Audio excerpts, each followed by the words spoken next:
Kate here with WTI, and if you haven't invested in a beautiful cutting board yet, this is your chance. This is from WoodForChef. It will make you feel like a chef. This stunning extra large walnut cutting board is everything I hoped for. It is solid wood, really nice and heavy, so well made. It is reversible, so you have two sides to cut on. The one side has a groove all the way around the edge to collect the juices, and then the other side is just a flat surface. It conveniently has handles, so you can move it around easily. I use this cutting board every single day. It is my go-to cutting board. I leave it on my counter.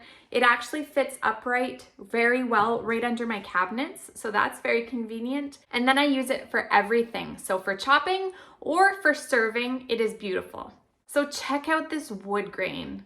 Stunning, right? So this is the walnut cutting board, but they do have different kinds of wood. So whatever goes with your style, whatever you prefer. I love the dark tones, the warm, rich tones in this wood. It's very easy to care for. You just wash it with soap and water after every use, and then you treat it with mineral oil or something like that every once in a while just to keep it nice and sealed and protected. Wood is an excellent choice when you're prepping food. It naturally kills bacteria, so it's always my first choice for a cutting board. Now this cutting board is something that will last you a lifetime. It is very well made, really, really solid. I have nothing but good things to say about it. I know you'll love it like I do, and that's my point of view.